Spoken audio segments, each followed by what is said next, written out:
Alex, how you doing? I'm great. I'm excited to be here and appreciative of the invite. Yeah, well, the pleasure's all ours. So you had plenty of time on the drive over, Waze directing you around the city to think about what you're going to say, right? No kidding. Yeah, I live on the very far end of town, east end of town. So what's normally 25 minutes ended up being about 50 minutes. I was sweating a little bit. I was messaging you. I was like, but it all worked out. You know, I don't think I realized that you live that far in the East End because I live out there too. So I'm glad somebody comes down here on a daily basis that also can feel my pain. Yeah, and I'm not used to rush hour. You know, that's the other thing. You leave early in the morning and you don't deal with it. So anyways, it's all good. Yeah. So, well, let's talk about that, kind of a fun thing before we talk about business. One of the things we talked about when we were having our conversation, you told me like what time you get up most mornings. Why don't you tell these folks what time you tend to get up? I don't know. They're all going to think I have something seriously wrong with me. But so during the week, I get up at 3:30 and on the weekends 4. That is absolutely incredible. It can be, I can pass out at 7 or I can be up till 10. It just depends on what I have going on. So yeah, as long as I get around 5 or 6 hours, I'm pretty good. So why do you get up that early? Is it to squeeze in an extra 2 or 3 hours of productivity while everything is quiet and peaceful, or is it just a sleep habit? What's the reason? It's a combination. It started as a sleep habit. I think I was always an early riser, but there's some clarity in the morning. There aren't distractions. There aren't new messages coming in except for some of the West Coast people who are still awake. And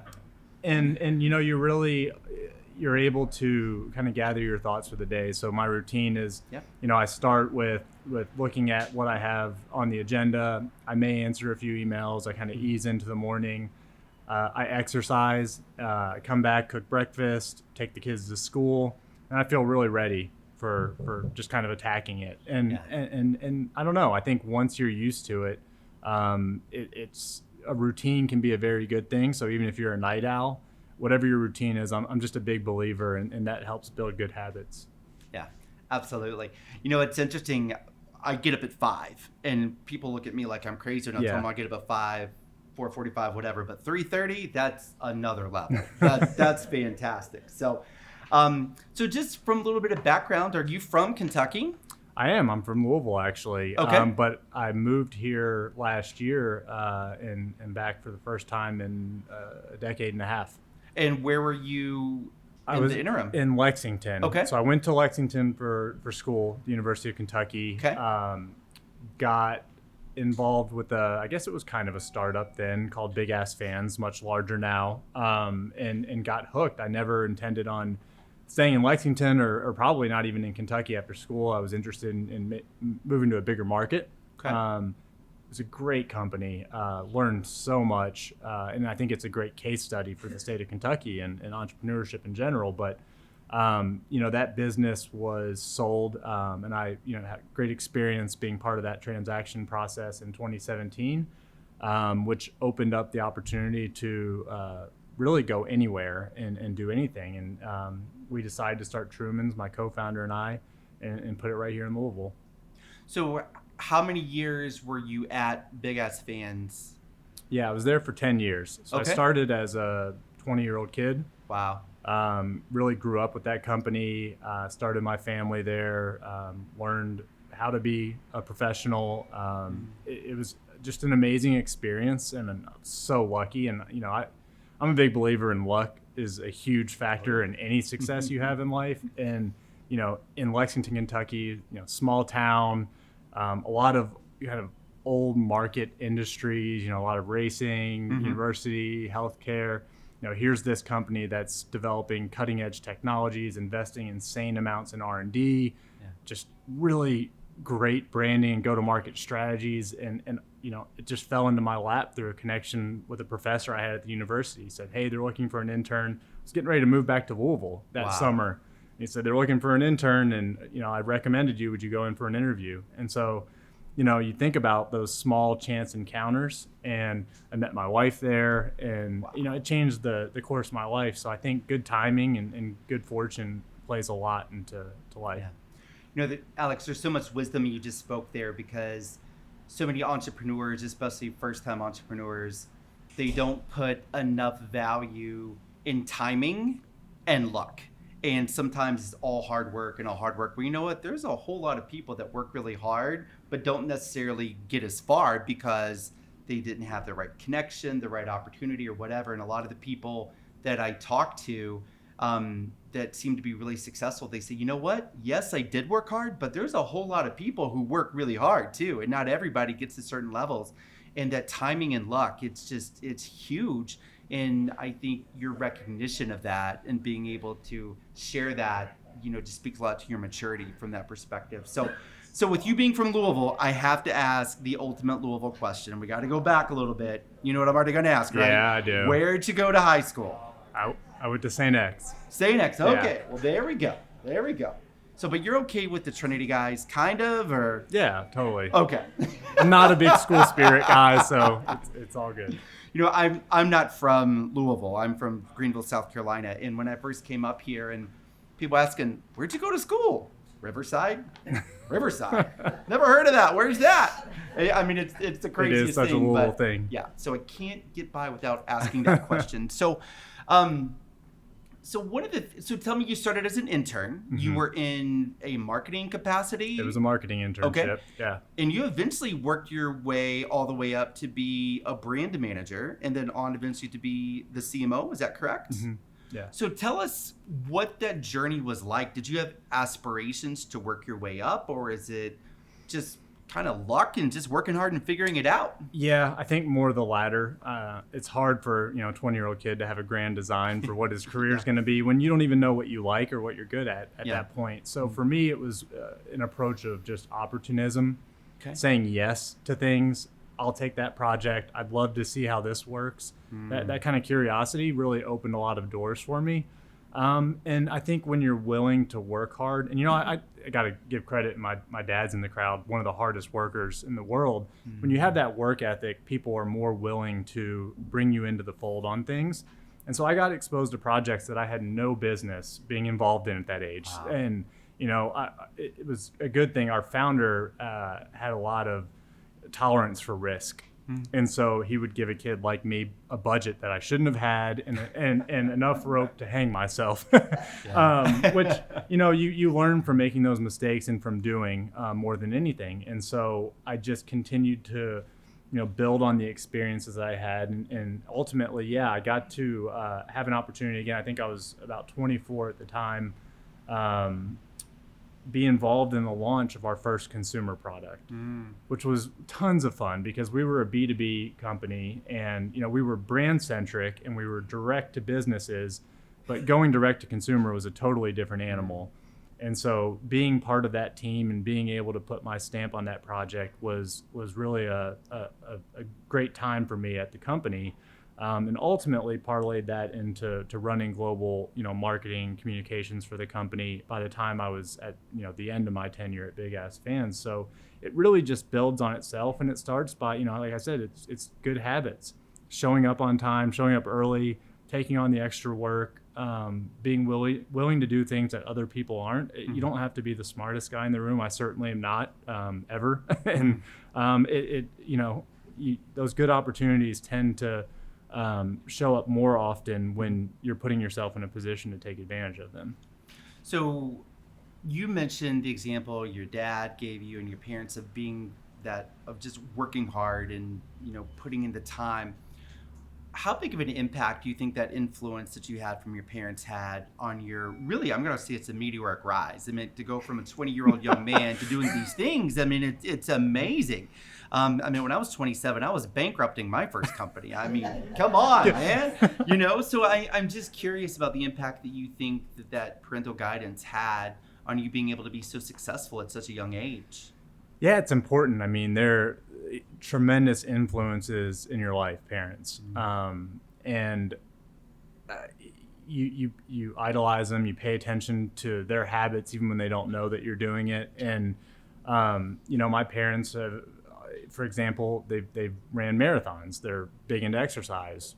That was a habit they helped form, in my life very early on, the importance of exercise and physical health as well as, the intellectual side. And I can't understate how important it is that they not only set good examples, but put me in a position to have success. allowed me to go to a great school, helped me out through University of Kentucky, helped me out through, marriage and kids, and continue to be there today. And I think that's whether it's parents, friends, those influences in your life can't be understated, because when you have success, nobody did it by themselves. Sure. And so, your parents are there from day one. And, I was, again, when you think about luck, both parents home, both parents actively involved in my life, whether it was sports, academia, whatever, just incredibly fortunate. Yeah. So you mentioned marathons. You've run marathons? No. That's not my cup of tea. I'll mess around with like a half or something, but no. Okay. That's a different level of sickness. So is running that ever on your bucket list just because, or? It crosses my mind just because I like a challenge, but gosh, that sounds awful. That's awesome. All right, so I've gotten this question from quite a few folks in the audience that are just intrigued by the big ass brands anyway. Yeah. So just out of curiosity, can you share the background of the big ass brands and where that really came from as far as the name and all that? Yeah. It's a great story, and it's a great lesson in branding for several reasons, because the company started as the high volume, low speed fan company, the HVLS fan company, which is absolutely awful, but it sounds like every other company that sells, durables to an industrial facility. And after several years, they were getting more and more phone calls, and people would ask, "Are you guys the ones who make those big ass fans?" It was just the vernacular of the facility manager who was inquiring about them. And so the light bulb went off that we're just going to embrace that. That's what people are calling us. And I think the lessons there are that you got to listen to your customers, especially early on, and not just listen to them, but actually, respond to what they're telling you. And then you got to take risks and be interesting. If you try to fit in, and in that case they're just being descriptive in the company name, odds are you're going to get ignored, even if you have a great product. And so, I think, and actually, there's a Harvard Business School case study written on big ass fans, which I got to talk to those guys through the process, which was neat. But they were so fascinated by not only the origin story, but the evolution of the company over time, because, here's this sleepy little fan company that becomes this dynamic, technologically advanced growth story. And it's just, I tell people, like, there's a good example of a very boring industry, ceiling fans for factories, and everybody loves it. People wear their hats, and people really embrace the culture of the company being fun. Like, that is a case study in how you can apply marketing to a company and have an interesting story. As a marketer, I'm curious. So you gave the name of the company before, which, as you said, wasn't very exciting, and I don't even. Do you remember it? I don't. That's what I was going to say. I don't even remember it. Something, I don't know. But did the company culture change of any significance when you rebranded and went to the big ass brand and the fun and all that? Because I saw the T-shirts and all that. Yeah. Did it change in any meaningful way, or the company culture always really the same? Well, to be fair, that was a early 2000 decision, and I started in 2008. Okay. So it was already big ass fans. Got it. But I think what it did was send a message to customers, to suppliers, to employees that, this was a company that didn't take itself too seriously, that was okay with having a little bit of fun. I think that sort of tone and culture permeated.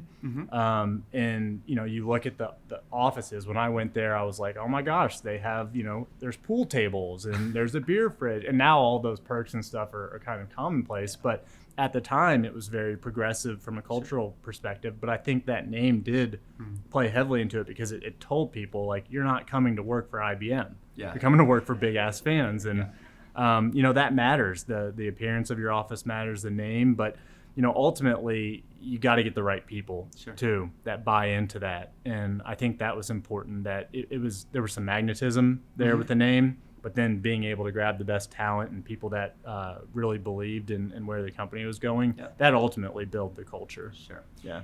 I still remember the first time I saw a big ass fan. I was at a CrossFit gym. I just finished my first time there. We just finished a workout, and I'm laying on the ground and I look up, and there was one of your fans there. and the logo was right there and everything. And I just started laughing. And I'm like, big ass fans. I'm like, that's hilarious.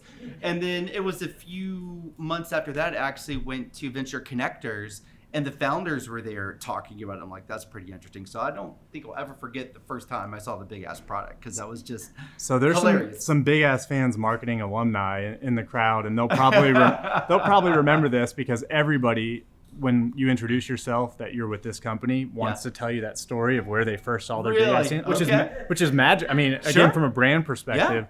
And so I think we did a campaign that was like, tell us about your first time. You know, were you really sweaty? Were you in a strange place?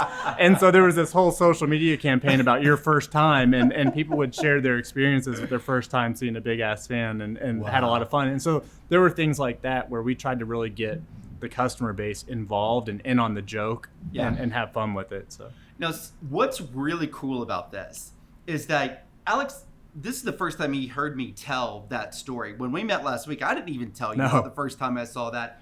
But what's so interesting about this interaction here, I wanted to share that story because I thought it was funny and it was something to share with you guys.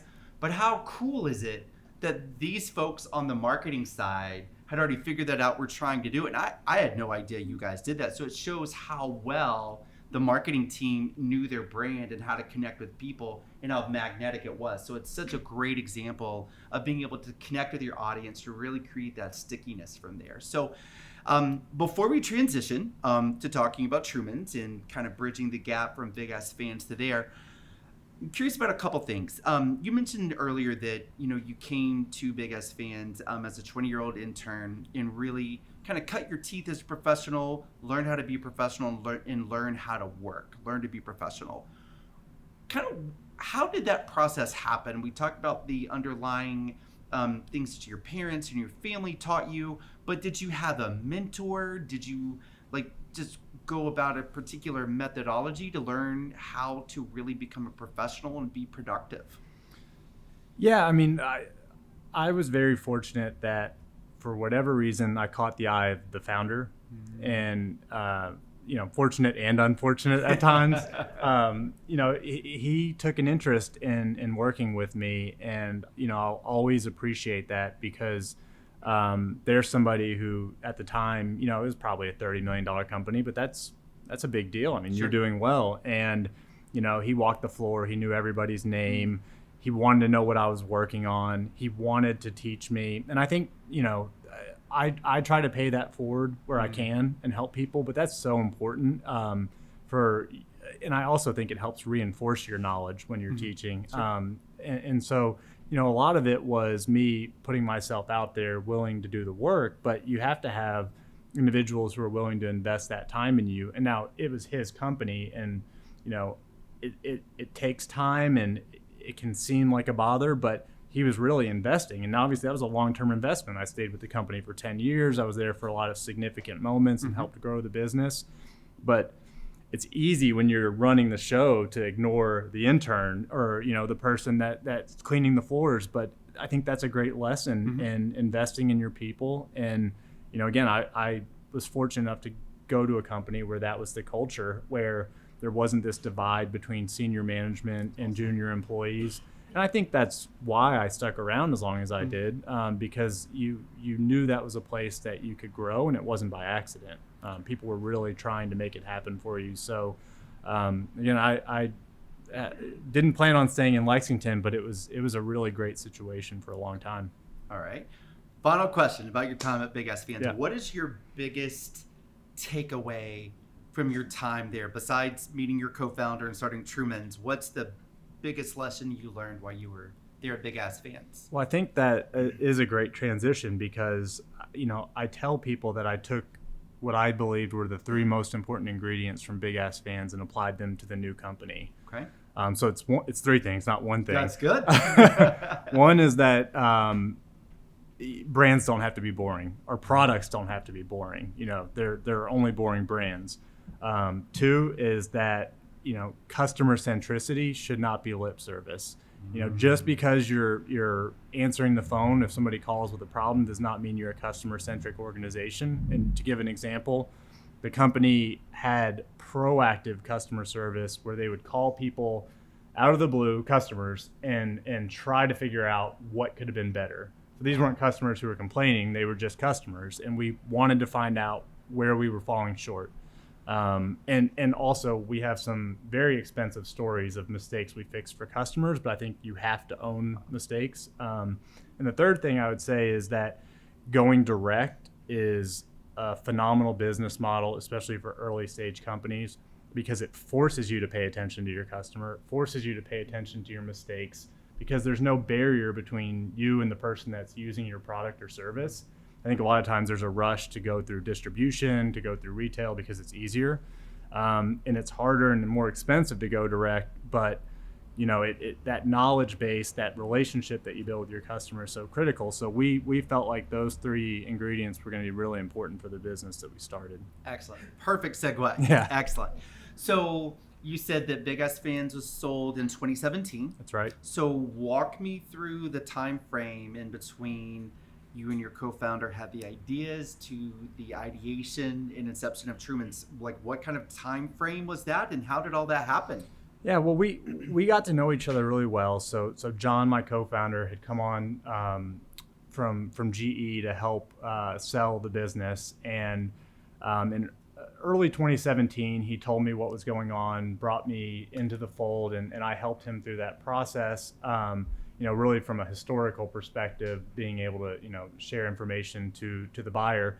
But John and I were obviously, spending a lot of time together, and I had confided in him and said, I'm just interested in doing something, more entrepreneurial, more startup-like, which is where Big Ass Fans had been. Now it was a more mature company.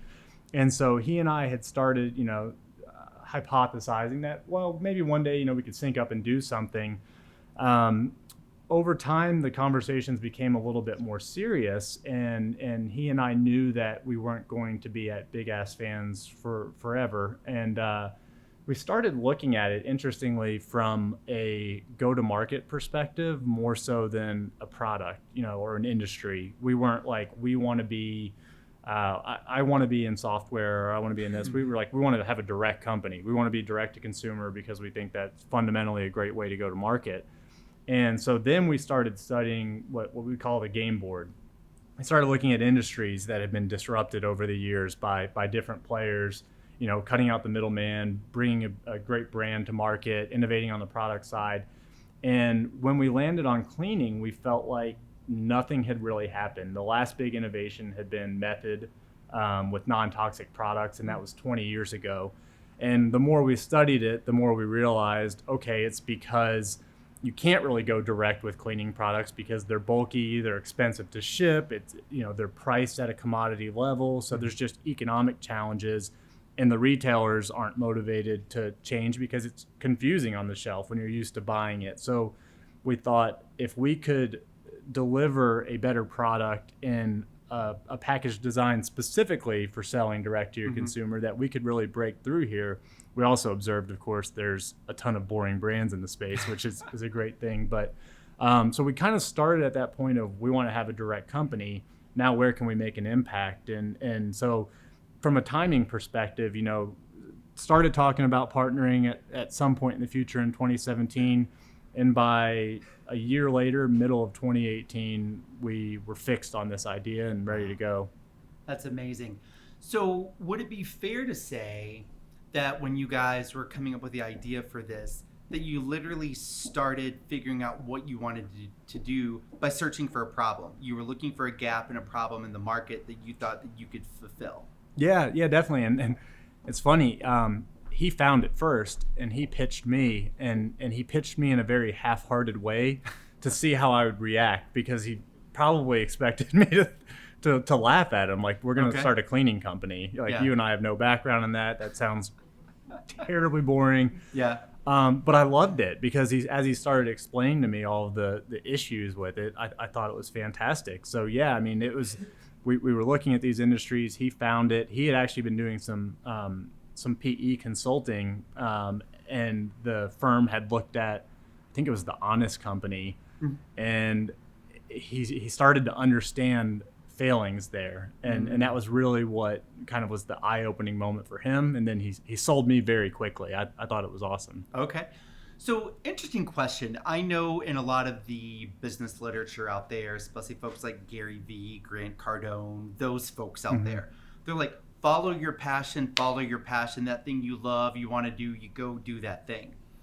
It sounds like you guys, and while you may be amazingly passionate about this, it sounds like you took a little bit of a different approach in really trying to find a problem with an economic model that made sense rather than just pursuing a passion. Or is that an incorrect perspective into that? I think it's a little of both. There's certainly a pragmatism. You want to go, if you're thinking about starting a company, you obviously want to go after a market or an opportunity where there's an unmet need or where you can stand out. And so I may be passionate about playing basketball, but there's not an unmet need for slow, undersized guys like me in the NBA. So there's not a product market fit. And I think the advice of following your passion, frankly, is what wealthy people say, because it's easy to follow your passion when you don't have to worry about supporting a family or, sending your kids to school or whatever it may be. But I think you should be passionate about what you do. Sure. And so that's where I think that does come into effect. What for us, we are passionate about changing an industry. We're passionate about building a fan base and a community with our customers, things that we saw were possible at Big Ass Fans. So it's not that I'm passionate about cleaning, as my wife would probably say, it's a necessary evil, but I am passionate about changing industries that I think are broken, having an impact, doing something that I can feel proud of, that, I'm not selling e-cigarettes or something like that. You can have passion, but also follow things that are practical in nature. And it sounds like your partner had done a significant amount of research in the exploration to find where you could do something that would be disruptive, to explore a lot of product market fit and to figure that out. I see a lot of startups, a lot of companies, when they get going, they don't go through that exercise. They're passionate about something, they see the world in a particular way, and they just go after it without doing the research that they need to do to really find if there's something there. So my question is, John did this research, he had this stuff. How much has the company iterated from that initial thought of what you perceive the market to be to where it is today? Is it about the same, or has there been a lot of changes along the way? No, I'm a big believer in that you can have a broad strategy, but you really have to get into it before you'll be able to validate and understand. And so everything is iterative, to steal your word there. And I'll give you an example. We're going to be introducing new products. We're going to be making modifications to our product. You learn things along the way, but like one big example of where I just was totally wrong about the industry was when we were mapping out our finances, and we had the customer service line item, and I was like, we don't need to budget anything for that, because who has a cleaning emergency? Who needs to contact? Or I said, if we get back to somebody in 48 hours, it's fine, because nobody's got cleaning emergencies. We were sitting in a Starbucks one day. This was a couple weeks after we launched, and we just, out of curiosity, we turned on a chat function that was built into our website, and it started going ding, ding, ding. And this is just he and I, and we're just interacting with people on our website, and they're asking questions about using it around plants or on this surface, or, how do I need to rinse it? Like, just all kinds of questions, which is fantastic. But here we thought this was just an unemotional category. Nobody would ever want to talk to a cleaning brand. But that was more of a byproduct of the way the industry sits today, where it's on a shelf. There is no interaction with the human. It's not that there aren't questions or curiosities. It's just that there was never an outlet to explore those. And so, there's an example of now we're actually building our company around customer service and customer interaction, because we think that's a huge competitive advantage for us, since there is so much engagement. And as we get into other categories and other services, that's going to afford us a huge opportunity that a Windex just doesn't have, because they don't engage with their customers. And, that's one of the things that best laid plans go to waste, because you just don't know until you get into it and you start experimenting. So I do think approaching it with thoughtfulness and research will be to your advantage. I don't think it's worth sitting around and hypothesizing about what may be. You're better off to go into it quickly and then iterate from there. Sure. So I just read an article yesterday where there was a conversation where somebody was asking, well, how in the world do you beat Amazon? And the answer is, at a level of scale, you can't do it. The way you beat Amazon is exactly what you guys are doing here, and that's building meaningful customer relationships, because when you serve those folks well, it's fair to say if you guys ever decide to do products outside the cleaning realm or do something else, you're probably going to have a level of trust with this huge customer base you've built that they may be willing to follow you there because they trust you guys and your brand and what you have tried to do. And was that, so building this audience, building this customer base, where do you see that taking you guys in the future if you look down the road? Yeah, I mean, we took a page from the Big Ass Fans playbook. When I left the company, over 50% of the revenue was coming from the database. Wow. And that includes on the consumer side. And, these are Fortune 500 blue chip companies that typically don't buy directly from a product manufacturer. They're buying from their distributor. And that type of relationship is why the company was able to sell for the multiple that it did. It's not because this fan moved air so much better than that fan. I mean, yes, there's definitely product advantages, but what what the buyer really saw was that you have a very profitable customer base here that you've treated well over the years, that as you build new products you can offer to them, and there's a trust level. And so the same thing holds for us. We try to go above and beyond to make sure that our customers have a good experience, and if we mess something up, we completely own that. And that's going to happen with companies, because it's not about monetizing every individual customer right then and there. It's really about building that trust, like you said, in the relationship. And ultimately, that's what will build the sustainable business on a direct model. You have to have that repeat business. And, our product sets up for that. But we have aspirations of going much wider in the cleaning space than what we have today. Okay, excellent. So give us a little bit of sneak peek as far as what you know today. What does the next, 18 months to 3 years look like? Is there any kind of insights you can tell us? I can't get into specifics, but, we look at cleaning as a fragmented industry. And to go back to the retail example, it's crazy that your brand for surface cleaners is different from your brand for laundry detergent, is different from your brand of dish, even your automotive, the stuff you use to clean your interior, exterior car. It's all set up in different areas of the store. And so we understand that sometimes there's one company behind multiple brands, but a customer walking up may not recognize that Mr. Clean and Tide are coming from the same business because they're buying it from Meijer or Walmart. They're not buying it from Procter and Gamble. And so there's not an opportunity to build that trust across categories today. And just common themes of the brand. If it's sustainability, if it's performance, there's a disconnect. And so we see a really big opportunity to think broadly about cleaning.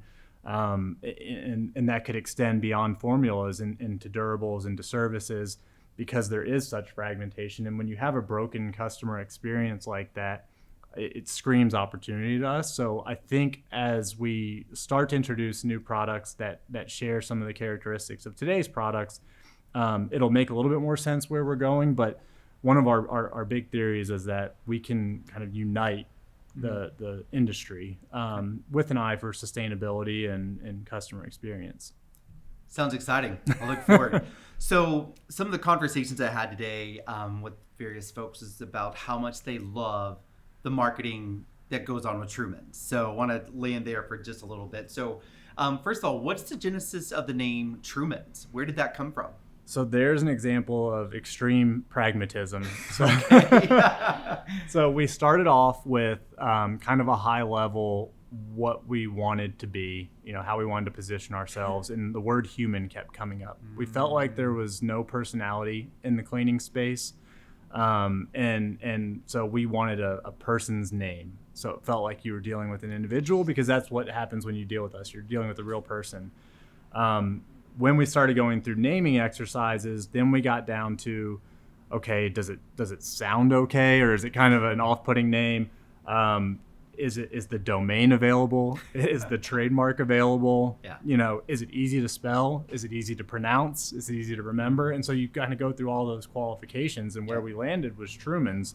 And so I think everybody, you know, when they ask that question, they expect there's this genesis where, you know, it was a great uncle's name or something, and he, you know, had this crazy story. But, you know, really it was about what we wanted the brand to embody, and then all of those kind of blocking and tackling details that I think can be overlooked when companies are selecting a name.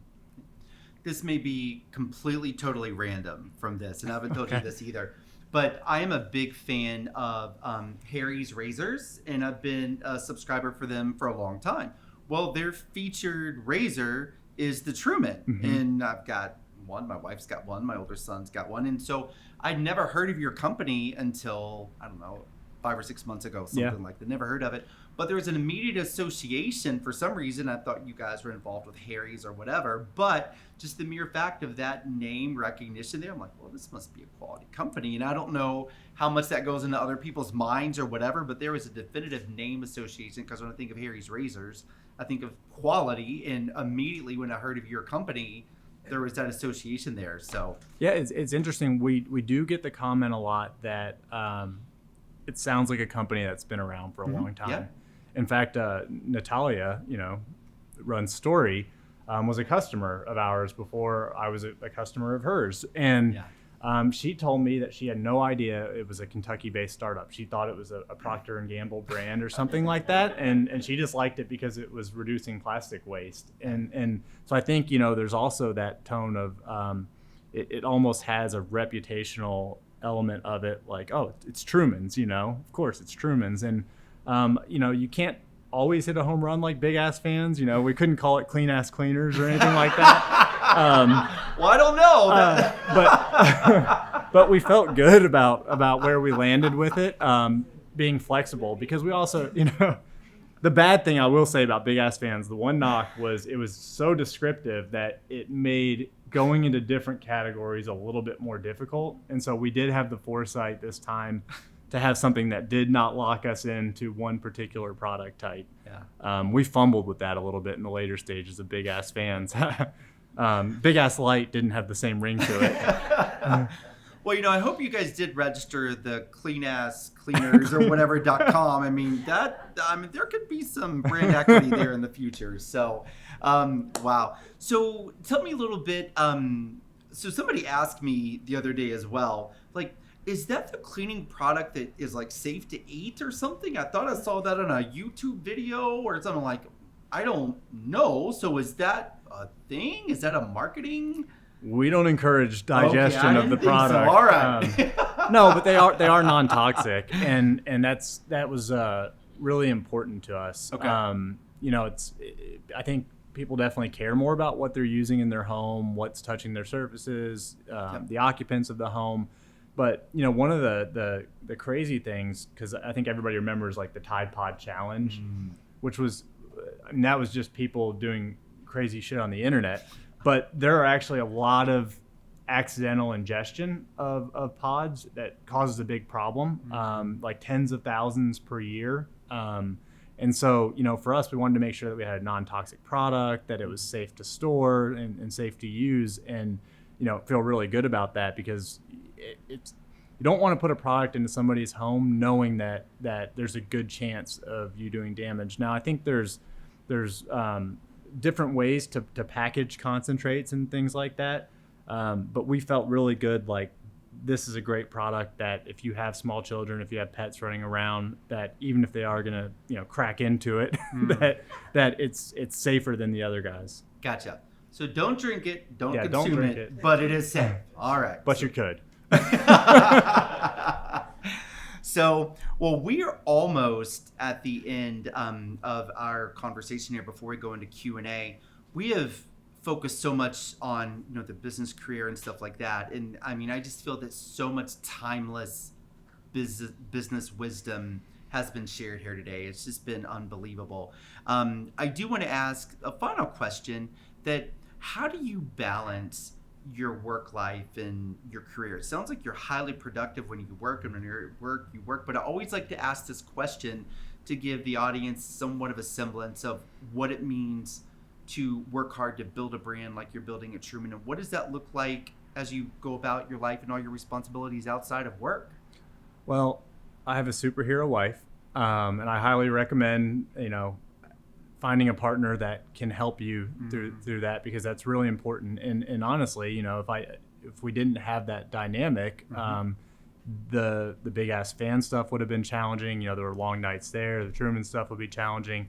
I was just on the road the past couple of days, and that adds an increase of burden when you have small children. So that's amazing. As far as work-life balance goes, I have more perspective now than I did 5 years ago. I made a lot of bad decisions, I think, about priorities, and now I've gained more perspective of understanding that you don't get the time back that you miss. And so what you think is really important right now ends up being not that important if it waited another day. It's hard to see that in the moment, and I think that perspective, for me at least, only came with time. But I think I shared when we chatted that, I can remember, and I'm sure my wife can, working from the delivery room, being on the phone, being on the laptop. And I look back at that and I'm like, how silly was I at the time to think it wasn't that important. And so now, the kids are here, they were delivered. And I'm just so much more appreciative of being in the moment with them, being involved in their lives, and it makes the work worth doing. You want to do well for them. And so, I think that's just something that I had kids at a relatively young age. And, it just took me a little bit of time to really figure that out. Yeah. Fantastic. Great answer.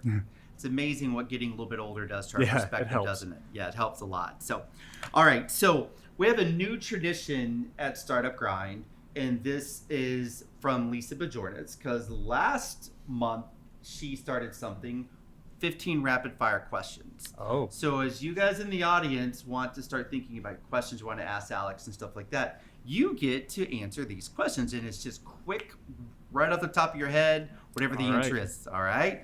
So here we go. Cards or cats? Cards. What's the last book you read? Shoe Dog. If you could be any animal, what would it be and why? It's supposed to be rapid, right? An eagle, so I could fly. There we go. If you were stranded on a tropical island, what 2 things would you want to bring with you? My 2 kids. Sorry, Miranda. Favorite type of music? All of it. All of it, okay. Run or lift weights? Lift weights. What's the last thing you purchased? Lunch. Lunch, okay. Well, I told you the other day, I think every time you're up there, I always see you eating. Yeah. So, I can vouch for that. All right. Favorite food, speaking of lunch? All of it. Okay. iOS or Android? iOS. Skydiving, yes or no? No. I hate heights. But I want to be an eagle for some reason. Yeah, I was going to say, okay. Yeah. All right. Beach or mountain vacation? Mountain. Favorite city?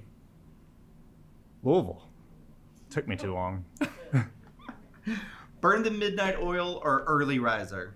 Midnight oil, obviously. If you could have lunch with any human who ever lived, who would you choose? Jesus. Okay. Biggest pet peeve? The people on the airplane that run up the aisle as soon as the seatbelt light goes off. And they get like 2 rows up. It just drives me bonkers. You never know what you're going to hear in these rapid fire questions.